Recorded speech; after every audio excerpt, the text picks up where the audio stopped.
Assalamualaikum warahmatullahi wabarakatuh. Waalaikumsalam warahmatullahi wabarakatuh. Alhamdulillah wassalatu wassalamu ala Rasulillah wa ala alihi wa sahbihi wa mawala.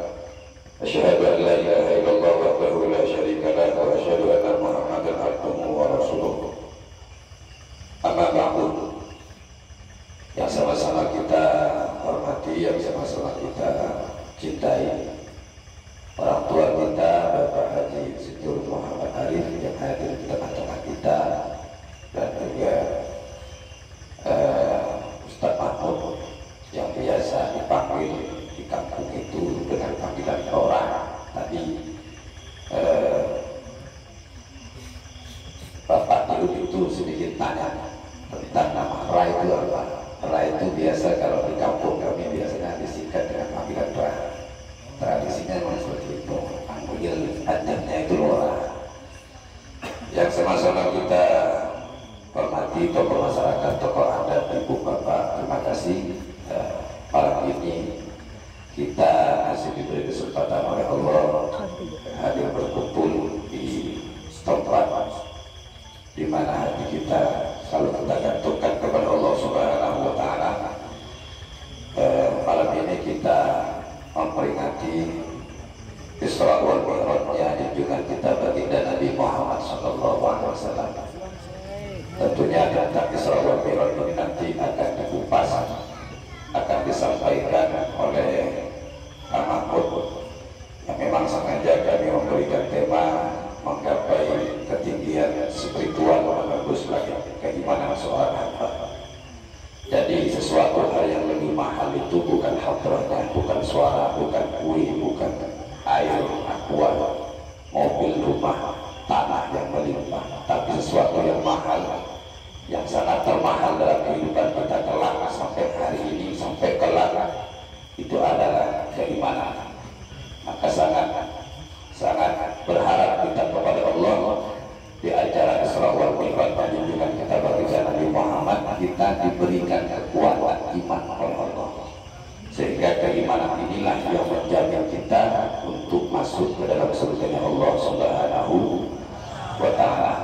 Mungkin hanya ini sambutan dari kami, tidak banyak. Tentunya sebelum kita lanjutkan di sambutan yang kedua yang akan disampaikan oleh Bapak Haji Sidur Muhammad Arif, kita minta ridhonya, minta waktunya untuk Bapak, Ibu, dan semua santri untuk menghadiahkan suratul Fatihah ini untuk Ibu Hajah Kamisa binti Ibrahim, Ibu Hajah Kamisa binti Ibrahim yang hari ini juga kebetulan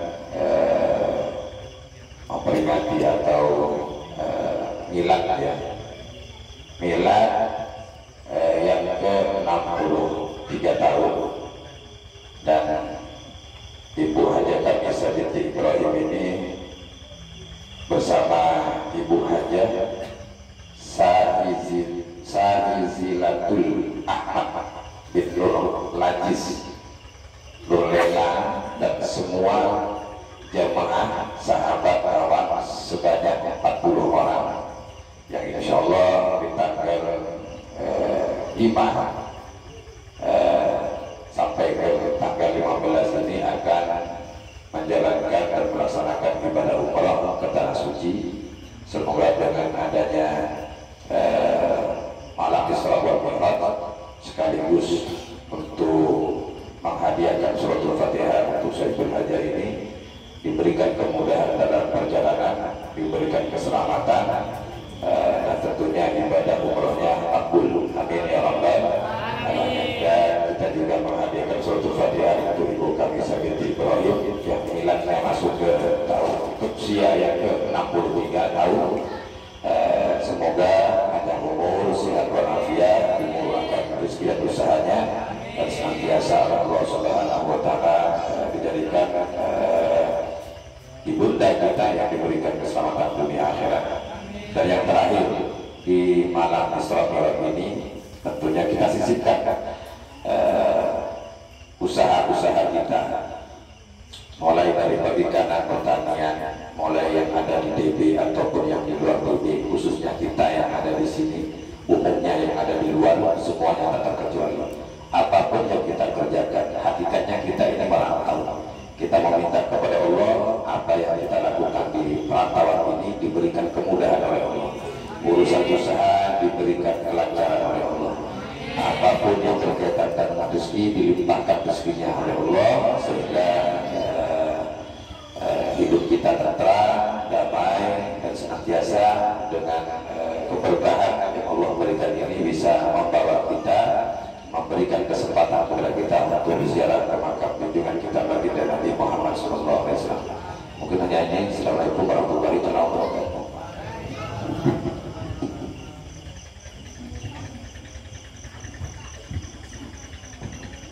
Kemudian sambutan yang akan dilanjutkan oleh Bapak Dirut, yaitu Bapak Haji Insinyur Muhammad Arif. Bismillah. Assalamualaikum warahmatullahi wabarakatuh. Waalaikumsalam warahmatullahi wabarakatuh. Alhamdulillahirabbil alamin. Wassalatu wassalamu ala asyrofil anbiya'i wal mursalin wa ala alihi wa sahbihi ajma'in. Yang sama-sama kita hormati dan kita taati akhir-akhir Ustaz. Saya belum manggil Kiai ya. Ustaz Taufik Yasin. Kalau Kiai itu istrinya dua ya. Kalau Ustaz kan masih satu ya. Ada ibunya ya. Jika akhir-akhir Lora Mahmud Zubair, saya nggak bisa manggil Lora, jadi kurang enak ini. Gus Mahmud Zubair ya.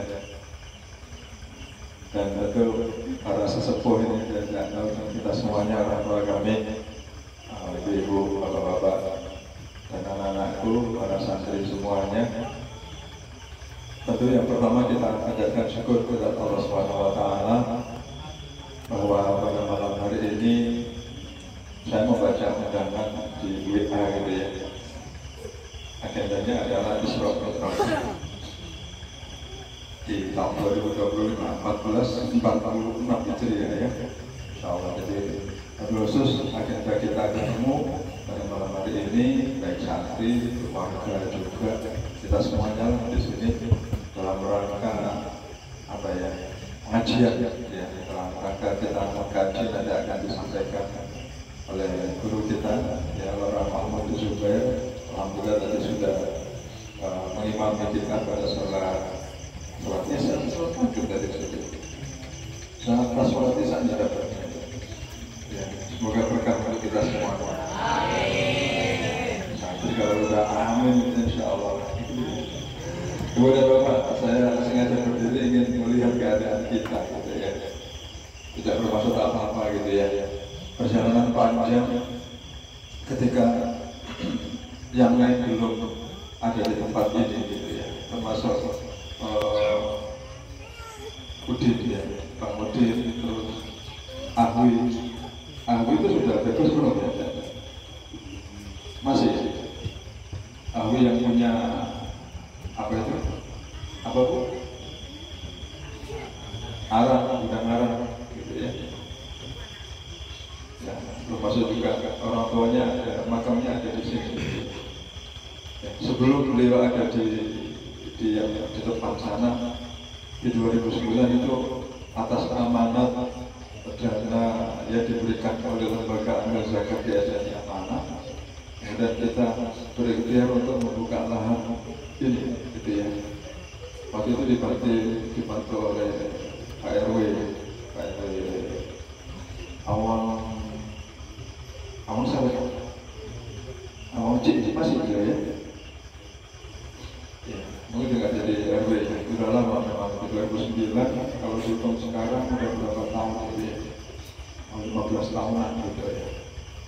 Jadi memang ini bagian ikhtiar Bapak dan Ibu. Kita ada di kawasan dulu namanya Lokal Budidaya Terpadu LPD ya, 10 hektar kita beli dari dana wakaf, dana zakat pada saat itu.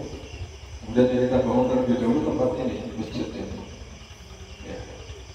Meskipun seperti ini punya sejarah masjid ini gitu ya. Masjid ini kemudian sekarang sudah dibongkar ya, itu namanya BTS, budidaya ternak sehat. Ada 111 ekor kambing kita pindahkan dari Tebesi sana ke tempat ini.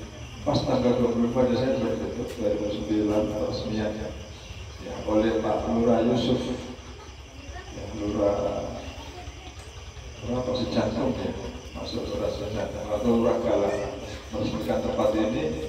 Waktu itu dengan semangat beliau, Pak Arif, kalau untuk kegiatan yayasan pesantren silakan ditebak berapa yang dibutuhkan. Silakan ditebak berapa yang dibutuhkan. Tapi kita sudah beli 10 hektar ya sama Pak Yanda. Dan kita mulai kegiatan tadi. Alhamdulillah kita bisa rawat dan hari ini anak-anak yang mondok di tempat ini ya, dan yang lain juga bisa mulai berkembang gitu ya. Jadi Bapak dan Ibu dan warga yang ada di sini, ini lahan yayasan, niatnya memang wakaf. Wakaf itu aset yang Islam dan kemudian kita sebutkan, kita rawat, kita hasilkan gitu ya. Alhamdulillah ini ya kita taufik beryayasan, selain juga amanahnya ada di pesantren, beliau juga diamanai untuk mengelola usaha-usaha yang ada di tempat kita ya.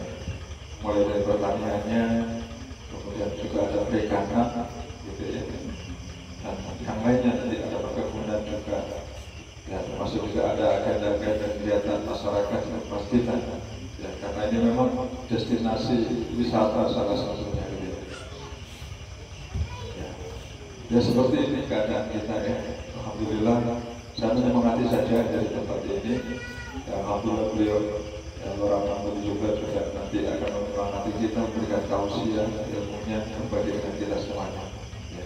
Saya sekedar memberikan pengantar, menyapa kepada Bapak dan Ibu ya, ayo kita hidup apa ya, rukun, damai, makmur gitu ya, dengan niat ibadah gitu ya. Nah ini pesan yang terakhir yang kita sampaikan Ibu dan Bapak, kenapa kita dahulukan masjid gitu ya. Waktu itu niatnya memang kalau masjid yang kita bangun dulu itu di samping kita bisa istirahat, kita bisa menjaga waktu ibadah 5 waktunya gitu ya. Nah itu yang pertama kali kita, karena di masjid tempatnya juga ada tempat mandinya, tempat wudhunya gitu ya. Itu yang kita lakukan. Di samping juga dulu di sebelah sini itu supply untuk listrik, sebelum listrik masuk gitu ya, kita pakai genset gitu. Dan juga ada tandon air di sebelah sini, itu yang kita berikan pertama kali masjidnya, kemudian suplai penerangannya, dan kemudian suplai airnya. Nah, alhamdulillah masih tegak gitu sampai sekarang 2009 sampai hari ini ya, padahal kalau di Batam itu sudah pecah semua itu ya.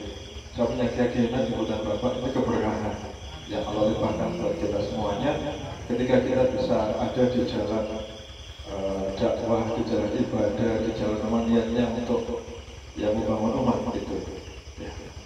Nah ini yang perlu kita jaga dan kita rawat. Alhamdulillah anak-anak para santri semuanya juga bisa menjaga dan merawat ya. Oleh karena itu pesan kita silakan gunakan fasilitas yang ada di tempat ini ya, ibadah menjadi kewajiban yang harus dijaganya. Nah, bisa juga belajar ya, selesai di sini silakan nanti ya bisa minimal berapa juz ya, 5 juz ya, minimal 5 juz, dan kemudian ada keterampilan bisa membaca kitab kuning ya, dia solid beliau, dan juga ada tambahan keterampilan yang sifatnya life skill ya, diajari budidaya, diajari nanam, diajari nernak juga gitu ya, termasuk juga bagaimana ini melakukan jual beli ya, muamalah di tempat ini juga penting ya.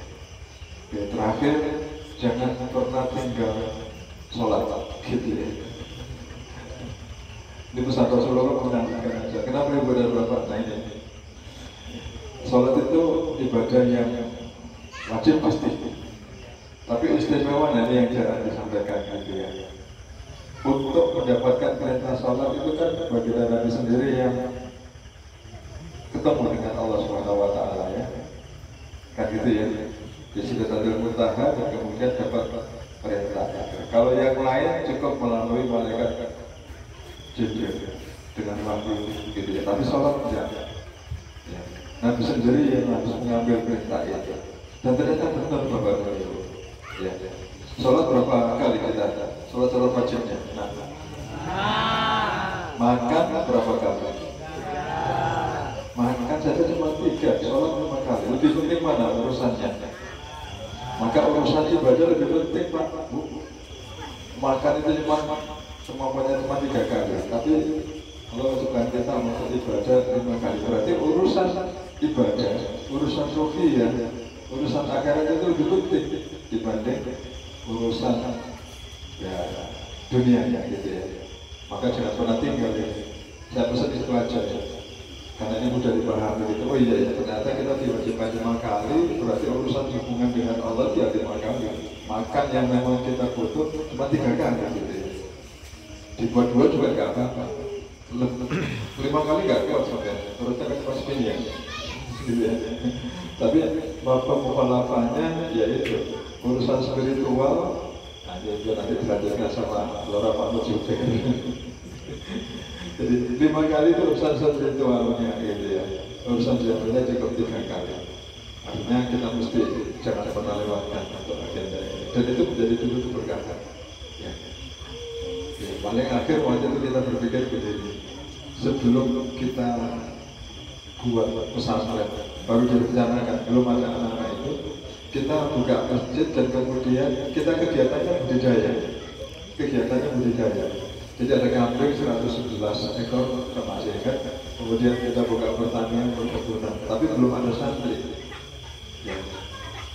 Sama almarhum orang tua kita, Mbak Yusuf Said, kita waktu itu berpikir, usaha seperti ini gitu ya, yang belum menghasilkan gitu ya. Kayaknya kita ini kurang kuat dalam berjuang kalau hanya urusan pertanian, urusan perkambingan gitu. Ayolah sekalian kita minta anak-anak itu ada di tempat ini untuk mondok, untuk buat pesantren gitu. Dari pesantren itu setelah kita nyadar bahwa urusan budidaya pertanian itu rasanya nggak imbang kalau nggak kita tambahkan di situ ada santri anak-anak ini yang memang bisa menjaga ibadah di tempat ini, di samping mereka juga belajar. Alhamdulillahnya setelah ada pesantren mulai terjadi keseimbangan. Ya, semoga ini juga berkah buat usaha-usaha pertanian kita, ya kan? Dengan saat dari sini pertanian jadi subur, ya kan? Ikannya pun juga jadi banyak gitu ya. Mungkin lautnya pun juga akan nyumber gitu. Kita punya keyakinan seperti itu, namanya makmur berkah gitu ya. Alhamdulillah Ustaz Taufik bisa mengkoordinir dengan konsep desa berdaya, namanya desa berdaya gitu ya. Berharap ini menjadi komunitas desa yang memang bisa punya daya kekuatan menghasilkan dan alhamdulillah bisa berbagi dan bisa saling memberikan kemakmuran kepada kita semuanya. Ya, dan itulah wakaf yang memang kita harapkan anak-anak ya. Saya kira ini pengantar ya, sambutan sekaligus apa ya saya merasa ya karena lah dengan kita semuanya anak-anakku dan juga warga yang saya lihat banyak juga dari tempat kita ini ya. Terima kasih bersama bersama kita semuanya. Semoga diniatkan dengan ibadah berdakwah Bapak dan Ibu ya. Sehingga rezeki kita insya Allah ditambah terus oleh Allah Subhanahu wa taala. Kesehatan semuanya. Waalaikumsalam. Wassalamualaikum warahmatullahi wabarakatuh. Waalaikumsalam warahmatullahi wabarakatuh.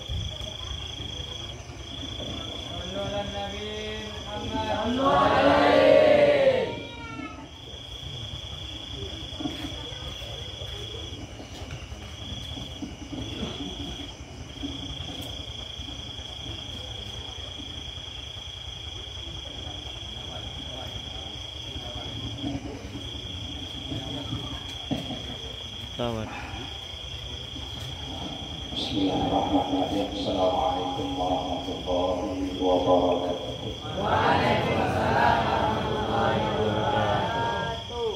Bismillah, alhamdulillah, wassalatu wassalamu ala rasulillah Sayyidina Muhammad bin Abdullah wa alihi wa sahbihi wa man wala. Alhamdulillah yang saya hormati beliau Direktur Utama Nuris yang sudah hadir di tengah-tengah kita, Insinyur Haji Arif, yang kami hormati Anda Taufik Andiasi, dan juga sesepuh-sesepuh yang ada di kawasan BPA, juga ibu-ibu yang sudah rela hadir di tengah-tengah kita, dan tak lupa pula anak-anakku santriwan, ada santriwati juga, santriwati, mudah-mudahan kalian semua dijadikan oleh Allah orang-orang yang berguna di dunia dan juga di akhirat, sesuai dengan apa yang dikatakan yang sudah disingkat saja. Ya, nampaknya adik-adik sudah mulai ngantuk ya dia. Ngantuk enggak? Terus nih. Ya, mungkin 15 sampai 30 menit. Ini temanya sudah dikatakan tadi. Cuma saya ingin menyapa dulu bapak-bapak, ibu-ibu yang ada di belakang. Ya, Pak, ini yang banyak ini daerah mana? Dari daerah mana? Dari Jawa atau dari mana? Ya, Jawa. Kita senasib, Pak. Senasib, bukan orang pribumi Batam ya Pak ya. Orang apa perantau Pak ya. Senasib. Cuman ayo kita niatkan, kita terdampar di Pulau Batam ini bukan kehendak kita, bukan kebetulan, itu min iradatillah, ya, kehendak Allah Subhanahu wa Ta'ala. Ayo kita niatkan biar ini ada nilai ibadah barokah. Niatkan apa? Hijrah. Hijrah. Bukan kita tidak ada kehidupan di kampung sana, bukan kita kekurangan di kampung sana, bukan. Tapi memang ada panggilan di Pulau Panjenengan, ada panggilan, ada rezeki yang dititipkan oleh Allah di Pulau Batam. Jadi biar rezeki ini barokah untuk kita dan keluarga, maka kita niatkan kita ke Batam ini hijrah untuk memperbaiki terutama ibadah Allah. Karena betapa saya pernah membaca dalam satu kitab di Ihya Ulumuddin karangan Mawazali, idza wajadtum buq'atan, ketika kalian menempati satu tempat, ya, wasalim fiha dinuka wa mahluka wa ahluha al-atalu. Ketika kalian menempati satu pekarangan, satu tempat dimanapun di atas bumi Allah,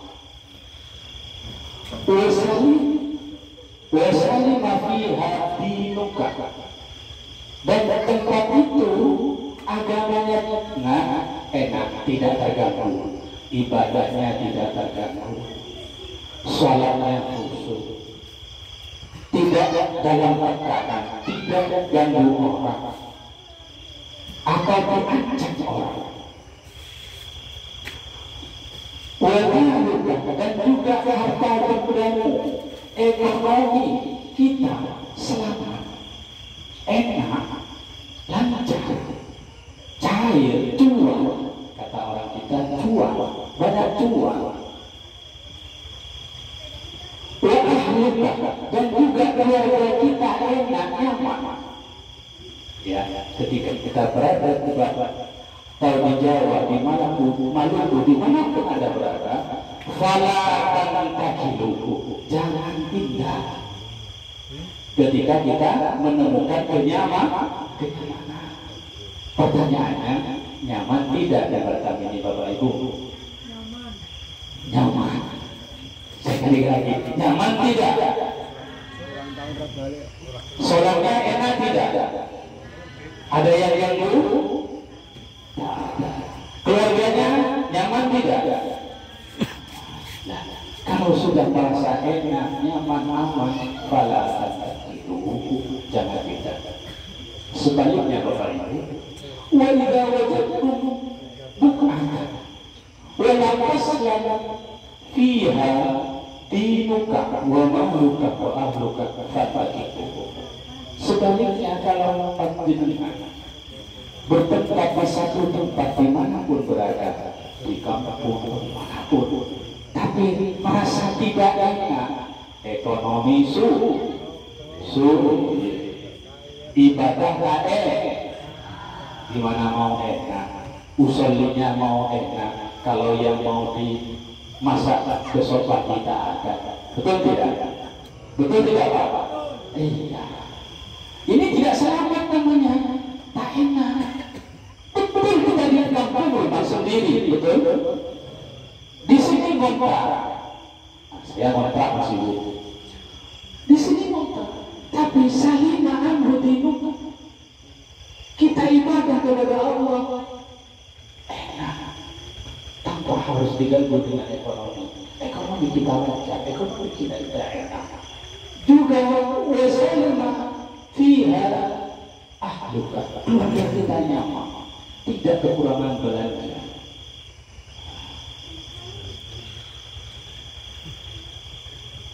Jangan kita.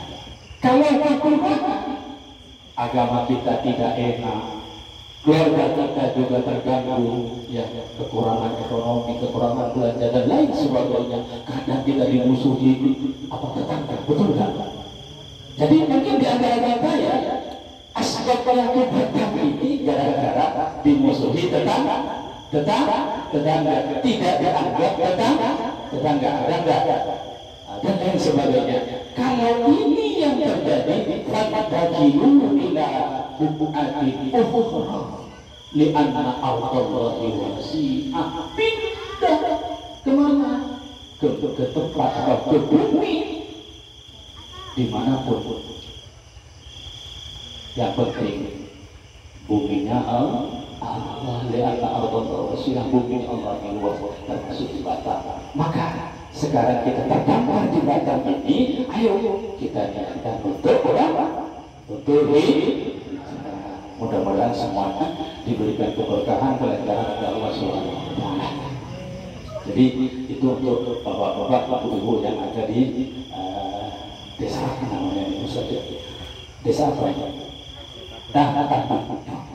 Mudah-mudahan dengan keluarganya diberikan kesehatan, kelancaran rezekinya, ya, dimudahkan segala urusannya. Kita kembali lagi untuk adik-adik santri ini. Nah, kalau ibu-ibu sudah mungkin hafal, bapak-bapak sudah masalah Isra Mi'raj mulai dari kecil sampai sekarang sudah berulang-ulang ya Bapak Ibu ya. Nah, untuk adik-adik sekarang untuk adik-adik, kalian harus berbangga diri, harus pede.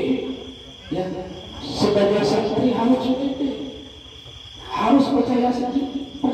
Oh, saya tidak kuliah Ustaz, oh, saya tidak sekolah sana. Jangan. Justru ya, nikmat yang paling besar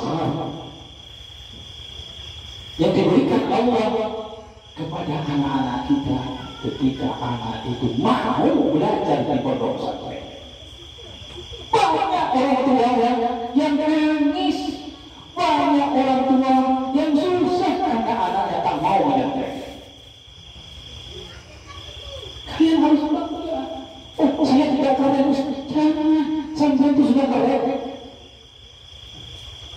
Keren. Kok bisa? Ayo kita bahas ya. Keren itu bahasa Arab ya. bahasa Arabnya itu asliyah, kering, asliyah. Tidak kering itu bahasa Arabnya jahiliyah. Ya. Dulu sebelum Islam datang, sebelum ajaran Nabi Muhammad SAW ya datang di kota Makkah, ada kehidupan yang namanya kehidupan jahiliyah, kehidupan yang penuh dengan kebodohan. Bodoh. Apa sebagai tanda-tanda kehidupan mereka? Nih, ya orang jahiliyah ya, dari berpakaiannya sudah tidak menutupi aurat. Yang laki-laki ya antingnya di putihnya di terus pakai betul enggak? Itu dulu, itu di waktu jahiliyah. Setelah datang zaman Nabi Muhammad, maka datanglah Masriyah, zaman yang modern. Jadi hal-hal yang tidak baik yang dipakai oleh orang-orang kafir jahiliyah dirubah total oleh ajaran Islam. Orang yang berantik tidak boleh, untuk laki-laki, perempuan yang pakai pakaian ini tidak boleh, harus menutupi aurat. Betul tidak? Orang yang pakai tato tidak boleh. Sekarang dibalik lagi, betul. Sekarang dibalik lagi di dalam kehidupan zaman modern ini, yang jahiliyah dianggap modern, yang aslinya dianggap jahiliyah, yang menutupi aurat dianggap kufar. Tahu kufar? Tahu kufar? Apa kufar ini? Kurang bergaul. Yang menutupi aurat, yang pakai peci, yang pakai sarung, itu ketinggalan zaman katanya. Tidak gaul. Betul. Salah. Justru yang pakai apa? Pakaian yang ini, ya, itu yang jahiliyah. Ya, yang sampai perutnya kelihatan. Betul enggak? Oh, sekarang laki-laki pakai tato, pakai anting, hidungnya titik-titik. Itu keren, keren dari mana? Bodoh. Ini adik-adik ini yang keren. Iya, keren. Bukan hanya keren di dunia, besok di hari kiamat keren juga. Jadi untuk adik-adik, ayo kita contoh bagian dari Nabi Muhammad SAW. Maka di dalam Isra Mi'raj ini, mari kita ingatkan apa yang menjadi tuntunan dari Nabi Muhammad SAW. Apa tujuan Isra ini ada? Intinya apa? Kata yang beliau jauhkan tadi, sholat tidak ada lagi. Jadi spirit yang paling tinggi dalam kehambaan seorang hamba kepada Allah adalah sholat. Jadi tujuan Isra ini dipanggilnya Nabi Muhammad. Halo. Dari Mekah ke Palestina, dari Palestina ke Sidratul Muntaha, tidak ada lain tujuan untuk menerima perintah sholat. Perintah sholat. Sholat bagaimana? Sholat yang 5 waktu. Ya, coba yang pertama, sholat subuh. Niatnya usai.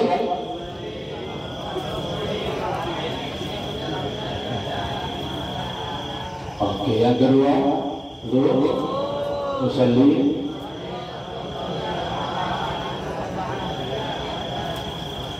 Yang ketiga, usalli.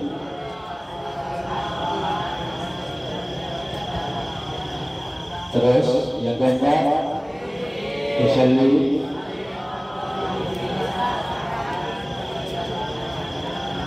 Yang terakhir, usalli.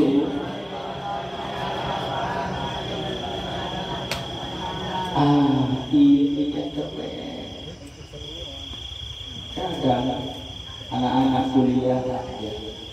kuliah yang sudah kumisnya tebel-tebel, tak tahu dia kayak tadi itu. Ya gimana niat sholat, tak tahu. Cukup usuli aja. Nah, itu tak terbaik. Aqrabu ma yakunul abdu min rabbihi wa huwa sajid.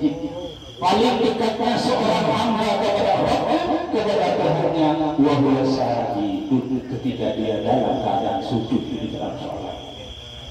Jadi orang yang tidak meninggalkan sholat lima waktu, selalu sujud dalam lima waktunya, dia adalah seorang hamba yang dekat kepada Allah Subhanahu wa Ta'ala.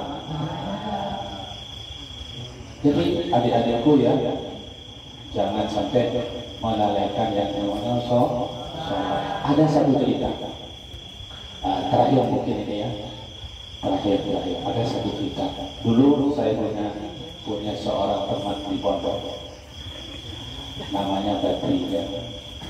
Badri ini beliau punya orang tua, bapaknya sakit keras, bapaknya menderita paru-paru basah, paru-paru basah. Selama 2 bulan, yang namanya Pak Badri ini tak bisa sholat, bapak, tak bisa sholat, tak bisa sholat. Karena apa? Saking parahnya, keluar darah terus, duduk tak bisa, berjalan tak bisa. Dia bisanya cuma berbaring pakai bantal. Selama 2 bulan Pak Badri ini tidak sholat. Singkatnya, sampai beliau dipanggil oleh Allah Subhanahu wa Ta'ala mengambil dunia. Sebelum meninggal, ada pesan yang disampaikan ke keluarganya, ke ibu Badri. Bu, tolong sampaikan wasiat saya ini satu. Sholat saya selama 2 bulan. Setelah aku meninggal, tolong dikotor. Itu pertama. Yang kedua, anak saya yang namanya Badri yang ada di pondok, walaupun saya mati, tolong jangan pulang. Berat ya? Bisa nggak? Bisa nggak? Berat. Jangan pulang. Jangan pulang. Yang ketiga, masjid yang ada di samping rumah tolong dijaga. Itu 3 pesan dari beliau. Setelah meninggal, apa yang terjadi? Setelah 7 harinya, 3 pesan ini belum terlaksanakan karena sibuk. Pada hari ke-7 ada satu kejadian yang di luar akal. Si Ibu Badri ini ya, sebelum ada tahlil dilaksanakan, si Ibu Badri ini tak ada sebab apapun, dia langsung pingsan. Pingsan digotong, sampai sadar, terus dia bersuara menjerit-jerit, suaranya bukan Pak Badri lagi, suaranya Pak Badri. Jadi Bu Badri ini bersuara persis dengan suara Bu Badri. Apa yang dia minta? Tolong pindah ini sebutan kiai yang ada di Madura. Tolong pindah itu pergi ke sini. Kata Bu Badri yang suaranya sudah malu. Tolong pergi sini. Ada yang dikatakan. Dimana itu? Setelah datang tuh kiainya,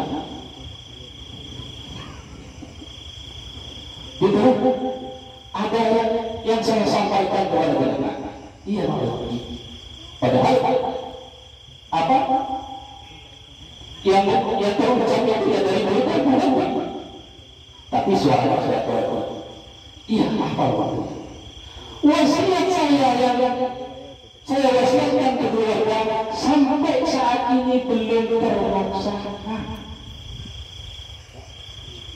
Gara-gara 3 wasiat ini tidak dilaksanakan, saya sekarang disiksa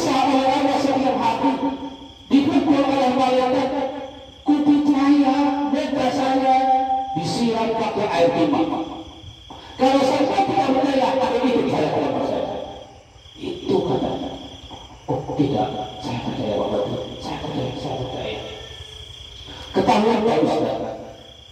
Ketika saya disiksa oleh Allah Subhanahu wa Ta'ala, disiram dengan air timah yang menghalangi siksaan saya adalah Kitabullah, Al-Quran yang dibaca anaknya, kitab yang dibaca seperti yang ada di pondok. Ini yang menghalangi.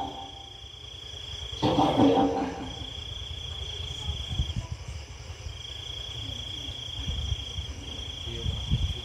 Sholat saya yang tidak dijaga selama 2 bulan, ini saya disiksa tidak henti di dalam kubur. Jadi ini Bapak Ibu ya, satu kebanggaan bagi orang tua yang mempunyai putra putri belajar di pondok pesantren. Bukan hanya kebahagiaan dunia ya jenengan dapatkan, insya Allah kebahagiaan akhirat juga kita dapatkan. Itulah pengharapan terbesar seorang orang tua kepada anak-anaknya. Ayo adik-adikku yang giat belajarnya, yang tekun belajarnya, walaupun tidak sama kehidupan di pondok dengan apa yang ada di rumah, tahan sebentar. Iya, makan gak enak gak makannya? Waduh, enak makannya. Waduh, kalau saya dulu sama Ustaz Taufik ini ya di pondok, kalau makan tak pakai piring, pakai apa? Pakai plastik. Tahu plastik? Iya. Lauknya apa? Lauknya ya cukup air garam. Itu sudah enak. Enak karena bisa makan. Karena sudah lapar. Pernah makan pakai kuah garam? Garam. Wah, ya, syukuri aja. Syukuri ya. Tapi tetap tidak sama dengan yang ada di rumah. Memang tidak sama, jauh dari ibu, jauh dari bapak, jauh dari kakak, jauh dari adik, jauh dari teman, jauh dari tempat main. Yang lain ke mall, kita ke masjid, ya kan? Yang lain mentok sepak bola, kita nyangkul, betul enggak? Ya, yang lain sibuk di kota, kita selawakan. Keren enggak? Ya. Mudah-mudahan itu merupakan keberkahan untuk ini semua.